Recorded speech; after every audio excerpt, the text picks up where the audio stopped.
ప్రభుని నమ్మి ప్రభులో ఉంటూ దేవుణ్ణి నమ్మిన తర్వాత దేవుని వాక్యాన్ని అంగీకరించి దేవుని అడుగుజాడలో నడుస్తూ దేవునికి ఇష్టడై జీవిస్తూ అనివార్య కారణాల వల్ల ఆలయానికి రాకుండా ఆగిపోతే మీ వినాశనానికి కారణమవుతాయి. మత్తయి సువార్త 12వ అధ్యాయము 43 నుంచి 45 దాకా చదివితే అపవిత్రాత్మ ఒక మనిషిని వదిలిపోయిన తర్వాత అది విశ్రాంతి వెతుకుచు నీళ్లు లేని చోట్లు తిరుగుచుండును. విశ్రాంతి దొరకనందున నేను వదిలి వచ్చిన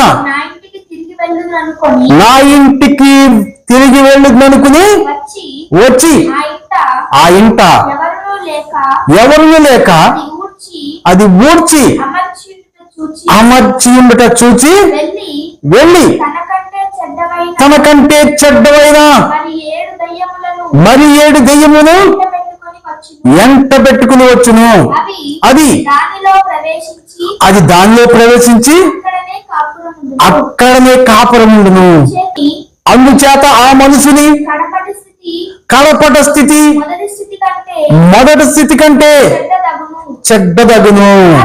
అలాగే ఈ దుష్టతరం వారికి సంభవించిన ఒక మనుషుడు దెయ్యపు ఆత్మ కలిగి లోకములో ఉన్న పాపములు అనుసరిస్తూ మరి పాపాన్ని విడిచిపెట్టి ప్రభువుని నమ్ముకుని ప్రభువులో కొనసాగుతూ ఉండగా ఒక దెయ్యపు ఆత్మ ఒక మనుషులు విడిచి వెళ్ళిపోగా ఇంట్లోంచి వెళ్ళిపోతే ఆ దెయ్యం ఆ ఇల్లంతా ఊడ్చి మర్చి పెడతారు.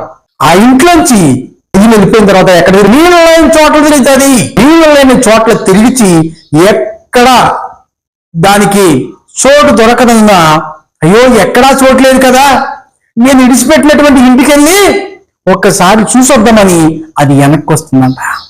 వెనక్కి వచ్చి ఆ ఇల్లు ఊడ్చి అముచ్చిపెట్టి ఖాళీగా ఉండటం చూసి అది తిరిగి వెళ్ళి తనకంటే చెడ్డమైనటువంటి 7 దెయ్యాలు తీసుకొచ్చి అందులో నివసించి అది అక్కడనే నివాసం చేద్దంట.